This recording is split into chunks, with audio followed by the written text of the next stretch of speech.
Lane Kiffin explained why he thinks this team can make the playoffs. He also explained why they're not quite there yet.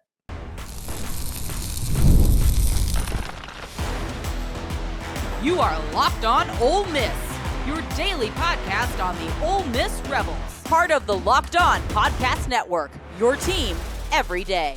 Hello, Rebel Nation. I'm your host, Steven Willis, a 10-year veteran member of the national media and a former Ole Miss staff member. Today, Lane Kiffin spoke to the media after practice, sharing his thoughts on this year's football team. He genuinely believes that this team looks like those Alabama Crimson Tide teams or the Georgia Bulldogs a year ago, or maybe even those USC Trojans teams that he was a part of. Is that a guarantee of success? No, that's not. But it does mean that this team has the potential to be great in 2024 if they handle business. This is the Locked On Ole Miss Podcast, your daily podcast on the Ole Miss Rebels, part of the Locked On Podcast Network, your team every day. We're free and available on all the podcast apps and on YouTube. Thanks again for making Locked On Ole Miss your first listen every day, and a special hello to the everydayers who make this show what it is. And don't forget to find a second listen on the network. Chris Gordy at Locked On SEC or even Corey Burton at Locked On Vandy provide other perspectives around college football, the SEC, and even Ole Miss. So check them out after you get done here. Today's episode is brought to you by Game Time. Download the Game Time app, create an account, and use code LOCKEDONCollege for $20 off your first purchase. Terms apply. Now, this is really interesting. Lane Kiffin obviously has built this team a certain way. There's no getting around it. There's no way that you can even pretend anything about it. He wanted length. He wanted mass. He wanted size, speed, ratio, all of that to match up with the Georgias and the Alabamas in this conference. When Ole Miss went over to Georgia a year ago, you looked over during warmups and you're like, hey, this is going to be a problem. These guys look different. And they ended up having their way on the line of scrimmage, dealing with the defensive line and the offensive line and stuff like that. So what did Ole Miss do in that scenario? Well, they made it a mission in the transfer portal to not just get players in the transfer portal. They wanted Power 5 big-time recruited players in the portal. So this is what they did. They went to beef up on the line of scrimmages. And if you listen to Nick Saban at SEC Media Days and everybody, this is where Ole Miss made the biggest jump in the offseason, was on the lines of scrimmages. They brought in Diego Pounds from the North Carolina, left tackle.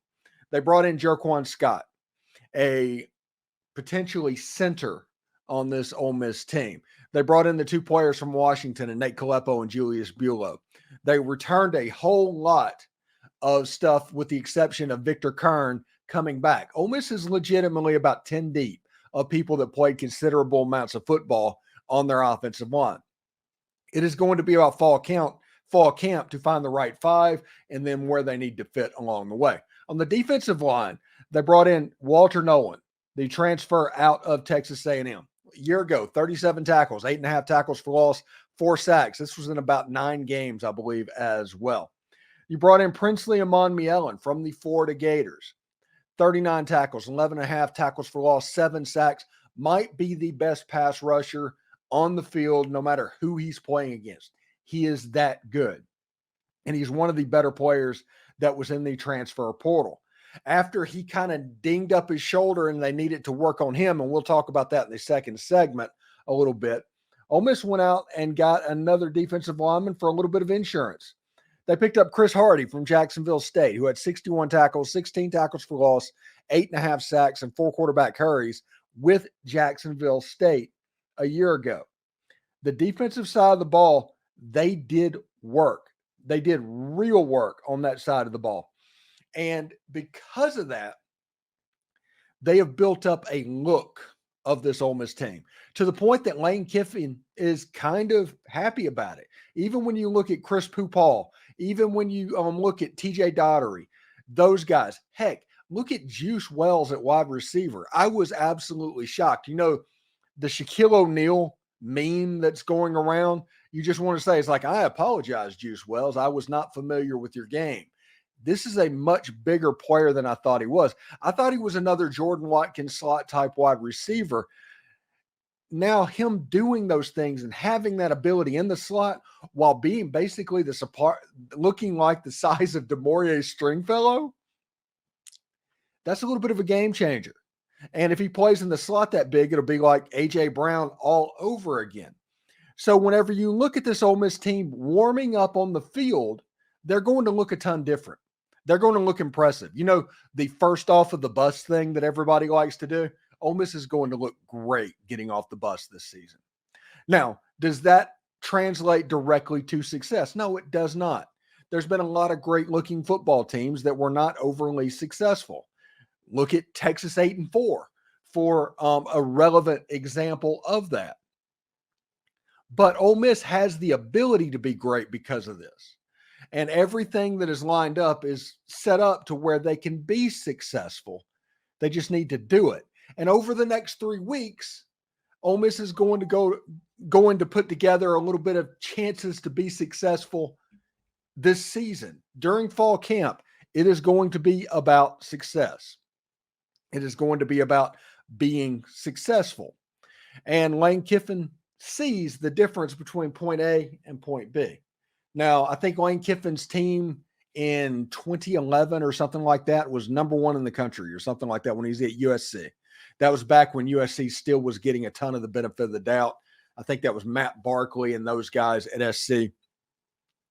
That USC team ended up going 7-6. Now, Kiffin says after the fact is like, hey, we did 2 things wrong. One, we didn't get the team prepared in a way that they needed to be. And the other, the scholarship limitations that USC was having to deal with over the Reggie Bush thing was a little bit too steep.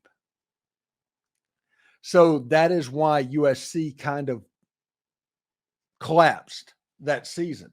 But Lane Kiffin learned lessons. He ended up going from Pete Carroll over to Nick Saban, who basically built a natural defense against rat poison, essentially, and handling expectations. Alabama teams played like robots for the majority of Nick Saban's reign. Lane Kiffin was over there from 2014 until 2017 or something like that before he went to FAU. He learned from Nick Saban of how to deal with that. He also saw what those football teams needed to look like. This is going to be an amazing year potentially, and Lane Kiffin knows that. Lane Kiffin looks kind of comfortable, if you think about it. He looks in a way that he knows what the season can be. If everything goes right, he knows what he is going to be walking into. And he's owned it. Like I said, he looks fairly comfortable. And through the first scheduling and all this of practicing, it doesn't look like they've changed their routine at all.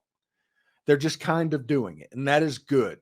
Because as I've said on this show for the better part of the last 3 weeks, I'm going to be paying attention to changes, because changes are a red flag that something's going on. This team seems to be doing it the same way. And that's honestly good news to see. Coming up on the Locked On Ole Miss podcast, Princely Umanmielen is ahead of schedule in his recovery, it looks like, and that is fantastic news for Ole Miss football. Stay tuned to find out what this means for the Rebels this upcoming season. You know, Game Time is the place to get your Ole Miss tickets. They have killer last-minute deals, all-in prices, views from your seats, and the lowest price guarantee. They take the guesswork out of buying Ole Miss tickets. Now, Vaught-Hemingway Stadium doesn't necessarily have a bad seat, but this one, you can look and see exactly what the view would be like from that seat. So even in Vaught-Hemingway Stadium, you get a look before you buy it. They've got the lowest price guarantee, event cancellation protection, job loss protection. You can take the guesswork out of buying Ole Miss tickets with Game Time. And with this being the almost anticipated season in Ole Miss history, I might be able to help you out with tickets as well. So download the Game Time app, create an account, and use code LOCKEDONCollege for $20 off your first purchase. Terms apply. Again, create an account and redeem code LOCKEDONCOLLEGE for $20 off. That's all one word. Download Game Time today. Last minute tickets, lowest price guaranteed. Are you watching Fox Sports or ESPN on your TV all day and you have to turn down the volume with all of that shouting? Make the switch to Locked On Sports today. It's a free 24/7 sports streaming channel programmed for you each and every single day to bring you the biggest stories without all of that screaming. Locked On Sports Today brings you can't miss analysis, opinions, and news, streaming 24/7 on YouTube or the free Amazon Fire TV channels app, part of the Locked On Podcast Network, your team every single day. Now, a little bit of good news that came out of the first practice, and like I said, it was just a helmets practice, and basically the only thing that you can tell in these helmets practices at the very beginning during the acclimation days is availability, and we'll talk about that in just a second. But one of the players that was kind of available, he was in a black no-contact jersey, but we're at the point of fall camp where that's not even a little bit remotely upsetting, but Princely Umanmielen was pretty much going through drills and everything in a black no-contact jersey for Ole Miss. Princely Umanmielen had surgery after spring practice on his shoulder, on his labrum. And the news was, oh my goodness, he's going to miss half the season. He's going to miss 2/3 of the season. He's going to be out until Kentucky. And that was the doom and gloom that was going around the fan base. Well, the rumor that's going around right now is that he might be ready as early as Furman, not necessarily to start, but to play. And that means to me, judging off what we heard going through the offseason, and granted, getting injury information off of this team is absolutely like pulling teeth, but if you're going by that and it's true, he's ahead of schedule. And Princely Umanmielen, ahead of schedule with Furman. If he plays a little bit more against MTSU, plays a lot against Wake Forest, and all of a sudden by Kentucky in those big games, he should be at 100%. All of the rust should be knocked off, and the athleticism that we have come to expect of what we can get from Princely Umanmielen, that could be on display in that game. Princely Umanmielen at defensive end, at Jack, kind of unlocks this defense. It does. He is a superbly athletic guy. We have talked about this numerous times on this show. Okay. The goal of this Ole Miss team moving forward is going to be 2 double teams by interior defensive linemen. If you can force that, if you have defensive linemen you make the offensive line scared, that leaves single coverage on the defensive ends and they can hunt. Alabama and Georgia have made a living doing that over the last 10 to 15 years. If Ole Miss can manage to do that, and this year with Walter Nolan and J.J. Pegues, they might be able to manage to do that. That is 2 really good frontline starters. I like Akello Stone. I like Xavion Harris. Heck, Cam Franklin, by the way, showed up at 6'5", 275 pounds for their true freshman. Good for you, man. That is called coming in ready to go. He is going to line up, I think, on that outside, on the Jared Ivey side. And I think he might end up being a number 2 type option on that side because he can play freaking the normal strong side defensive end, but he can also do some 3-4-5 technique stuff in a 3-4 defense, playing as the defensive lineman position there. Cam Franklin, that's pretty big. Also, if you read the practice reports, I think I read it over at the Spirit and I read Inside the Rebels. They talked about William Eccles kind of flashed getting some PT. And of course, we will talk about Juice Wells tomorrow because Juice Wells actually just looks like a monster. And my whole thought pattern about the Ole Miss wide receiver position is currently being recalibrated after what we saw online from him. He's a much bigger dude than I thought he was going to be. And as agile as he is, Ole Miss has something. You can see why Juice Wells went into the 2023 season as an all-SEC player and everybody's saying he was the best wide receiver in the conference. You can see that whenever he lines up and does that. He looks different. And that's important. Like I said, I think Trey Harris is the best wide receiver in college football. What I see from Juice Wells could even further unlock this Ole Miss offense. And if Deion Smith makes it into school and everything's fine, it's going to be a really good situation because you already have Jordan Watkins, Caden Prescore, and Daquan Wright, those options for the wide receivers. But it's going to be really important that Princely Umanmielen does not have any setbacks. He goes through fall camp. They get ready for their first game against Furman on August 31st. It's a month from today. Can you believe that? Or a month from yesterday, I should say. At the end of this month, there's a football game. That's kind of cool. We've got to the point where this month we are going to play college football. But Princely Umanmielen being ahead of schedule is more good news. You know, lots of doom and gloom Ole Miss fans, and there are some. My father is one of them.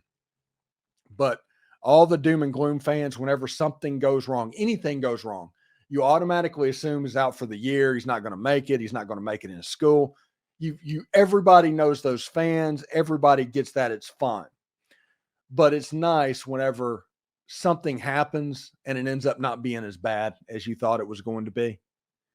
That's a good feeling, especially whenever you look at this Ole Miss team as potentially being special and doing something that you have not seen.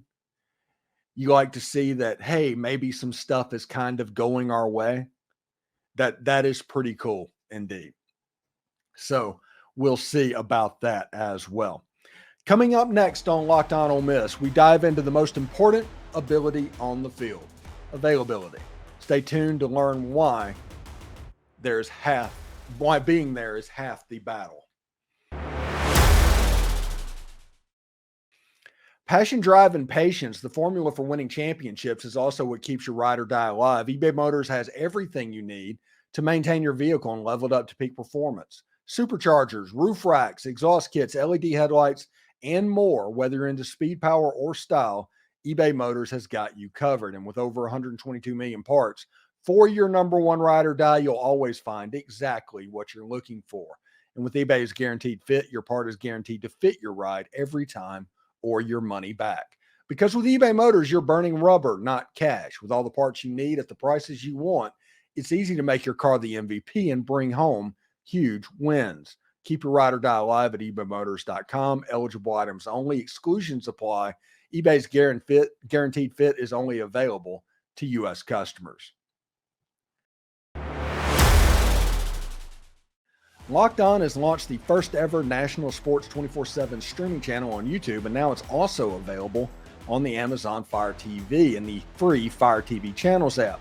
Locked On Sports Today is here for you 24/7, covering the top sports stories of the day with the local experts of Locked On. And today, I believe today, if you go to Locked On College Football, they have a 24/7 live stream that could feature yours truly. Download the Zeem app. It's completely free. Download it to your phone, but they have a guide of what the Locked On channels are, so you can see exactly what that's going to look like as well. That is really cool. That's something I discovered just the other day. But be part of history. Now, we had Jake Crane on the show. We get Jake on the show about once a year, twice a year, something like that. He's an Auburn guy, but he's a good guy, and he works his tail off, and he kind of has that in common with me.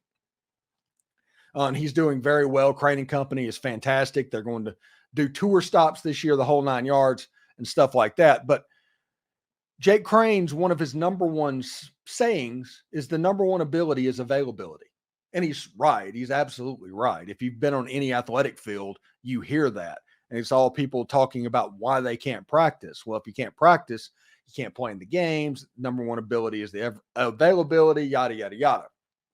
So he's right when it comes to that. And Chuck Rounsaville, I think, from the Ole Miss Spirit, put out a couple of days ago that everybody, with the exception of Deion Smith, made it to camp there. Princely Umanmielen, as we heard this last segment, his timetable for return has moved forward like 4 weeks. I mean, it's quite impressive. Juice Wells fully participated in practice, not even a black no contact jersey, looked really good and looks like he's going to be menacing. We're going to talk about him tomorrow.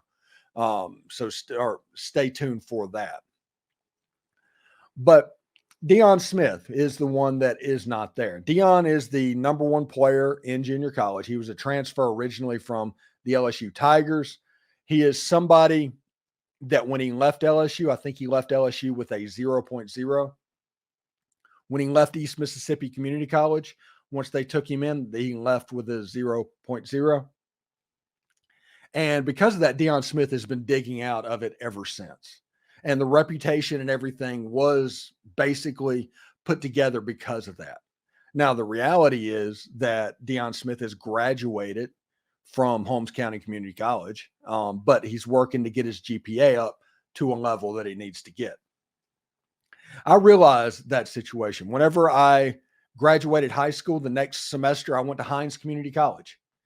I goofed off, ended up blowing the, what is it called?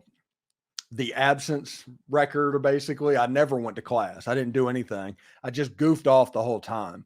I was a chronic absentee student, but ended up leaving Hines with a 0.0. I did. I flunked out of Ole Miss twice. Now, because of that, and because of everything that happened, because I was a tornado basically between the ages of 19 and 21, just an absolute tornado, it ended up pushing me into the Navy. And I joined the Navy, and I was contractually obligated, and I learned responsibility and all of that good stuff and how to do what needs to be done. I went to the Defense Information School where I learned how to be an AFN broadcaster and started doing broadcasting stuff in 1999. And then spent time in the Navy until I got out in 2004, went back to Ole Miss. They were generous enough to let me back into school. Graduated in like a year and a half, got my degree in broadcast journalism, got a job immediately with the Ole Miss football team and stayed there for a couple of years before I left and went to Yahoo to work for them. You guys all know that background, and we can kind of all guess from there. The point is, I don't think anybody needs to get too mad about what's going on with Deion Smith. It happens to more people than you realize. People that just go for the first 2 years and they're just a tornado. It happens. Now, it looks like, and from what Brad Logan told me the other day, that if he made B's on his online classes, he had 2 classes and he needed to make 2 B's, that would get him into school and get him in a place where he needed to be. Lane Kiffin, after practice today, of course, was asked about Deion Smith. Lane Kiffin, of course, does not talk about players and availability and things like that, and just says we hope to have him here soon, which is a canned answer. But Deion Smith has all the ability in the world should he make it in, and this wide receiver unit is going to go from great to even better if he ends up walking in the room just because of his talent. Because if you look at the players that already exist in Ole Miss's wide receiver room, if you just think about what is going on there, I mean, the starter and the headliner is obviously Trey Harris. Trey Harris, like I said, I have talked about this for months. I believe he is the best wide receiver in the entire country. Then you have Juice Wells. And like I said, from this picture right here, you can't tell. The Rebel Walk took a picture, and Ole Miss Spirit took a picture. This guy was jacked, like DeMaurier Stringfellow jacked. And he's going to come in. I think Juice Wells is a guy that might end up playing outside more than we realize, and more than I realize, I should say, which will lead Jordan Watkins to kind of continue to be the slot receiver that is so reliable for Jackson Dart. And then you have the tight ends of Caden Priestcorn and Daquan Wright, which, you know, over the last couple of podcasts, no matter which one you listen to, his name gets brought up quite frequently. The wide receivers have a chance to be really, really good, and that is because of what they bring. Now, I go back to the number one ability is availability.